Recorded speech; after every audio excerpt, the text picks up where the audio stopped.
Sampean penipuan. Saya nggak kenal sampean ya. Sorry ya. Nipu kamu itu, woi. Bisa ganggu aliran listrik Jawa, Bali, Madura. Halo. Lampu merah ini pada sering error sekarang. Siliwangi tengah jaga lawang.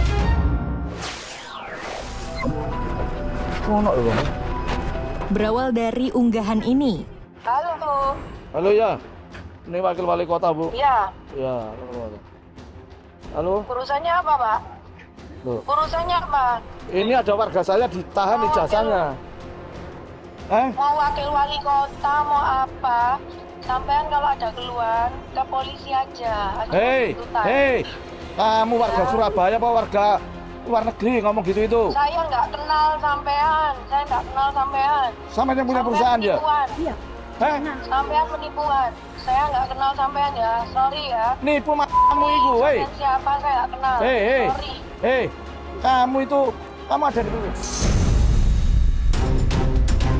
Armuji, wakil wali kota Surabaya, dilaporkan ke Polda Jatim oleh pengusaha suku cadang mobil dengan tuduhan pencemaran nama baik dan pelanggaran UU ITE.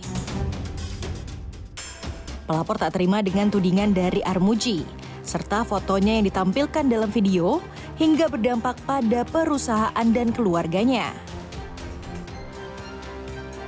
Namun, 2 hari berselang, Diana memutuskan meminta maaf pada Armuji dan berjanji akan mencabut laporannya. Saya mohon minta maaf kalau misalnya pada saat telepon itu saya benar-benar nggak menyangka loh. Kalau ditelepon Pak Wawali itu kita tidak nyangka. Nomor 2 nelpon saya, gitu loh Pak. Loh, terus refleks kan saya kaget toh Pak. Mosok sih, aku nyolong masalah apa? Itu siapa yang ditahan ijazahnya? Siapa yang nahan? Kamis lalu, Armuji juga mengunggah inspeksi mendadak yang dilakukan Wamenaker Immanuel Ebenezer ke perusahaan milik Diana.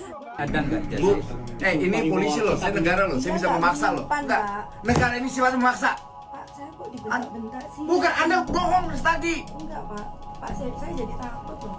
Takut di banyak orang, emang sih preman semua isinya. Aneh, kok ini nyerah ke sini?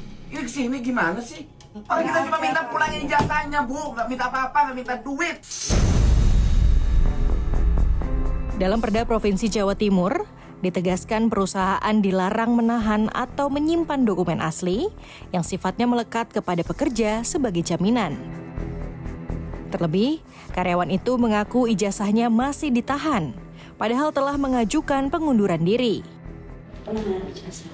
Ijazah apa? Ijazah SMA. Kalau sudah saya laporkan ke Disnaker Kota, tidak bisa menyelesaikan, malah saya dibimbing Pak permainkan. Oh, ini ditahan di perusahaan? Iya. Perusahaan apa? Perusahaan distributor Sirah di Margomulyo, bergudang.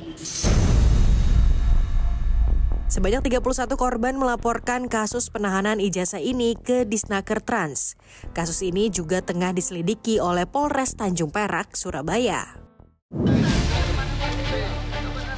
Di era digital saat ini sejumlah pejabat publik memanfaatkan media sosial untuk menunjukkan kinerja mereka, menyelesaikan masalah, mencari solusi hingga berinovasi. Berikut deretan pejabat publik yang aktif membuat konten di media sosial. Jangan cuma Tangerang yang diurusin. Ini penting nih. Ini penting, bisa ganggu aliran listrik Jawa, Bali, Madura. Halo.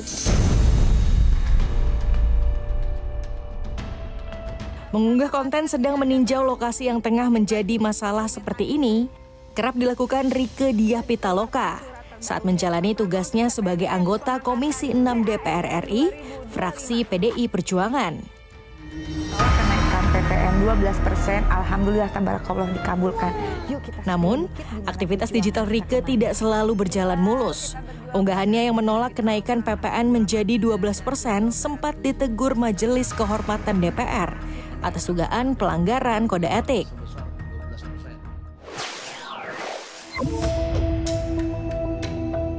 Anggota DPRD DKI Jakarta dari fraksi PDI Perjuangan, Agustina Hermanto, adalah salah satu pejabat publik yang sering mengunggah hasil kerja ke media sosialnya.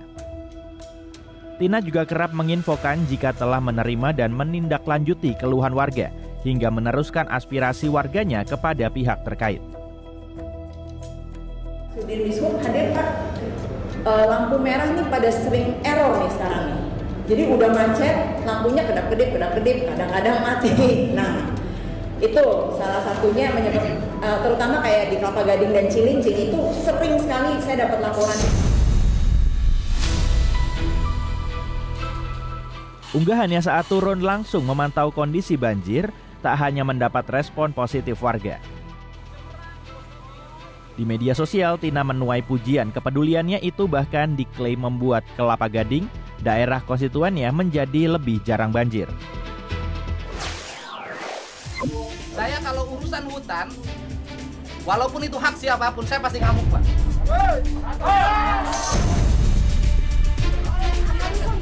Gubernur Jawa Barat Deddy Mulyadi merupakan salah satu pejabat publik yang memiliki pengikut online terbanyak. Ketika maju di Pilkada Jabar, Deddy bahkan sempat dijuluki Cagup Content Creator. Leweh nelpon Deddy Mulyadi, taleweng di dia. Salah satunya dengan gaya berkonten Deddy yang dinilai dibumbui drama. Ai Siliwangi tengah jaga lawang. Publik pun memberikan respon beragam.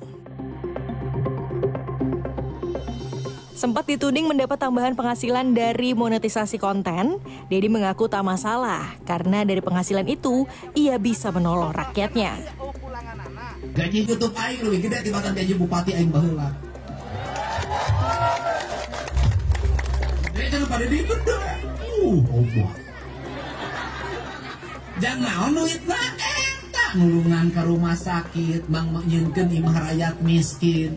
Eta jadi di mana rezekina? Ti jalma-jalma ti doa jalma-jalma nu miskin anu salahnya dibantuan buku.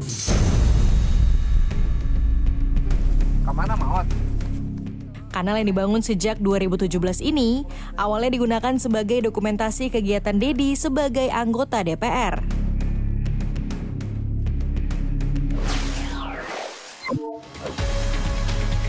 Informasi tadi mengakhiri Pop News hari ini. Jangan lupa tetap saksikan Pop News setiap hari Sabtu dan Minggu pukul 9:30 waktu Indonesia Barat. Tentunya hanya di Kompas TV. Terima kasih dan sampai jumpa.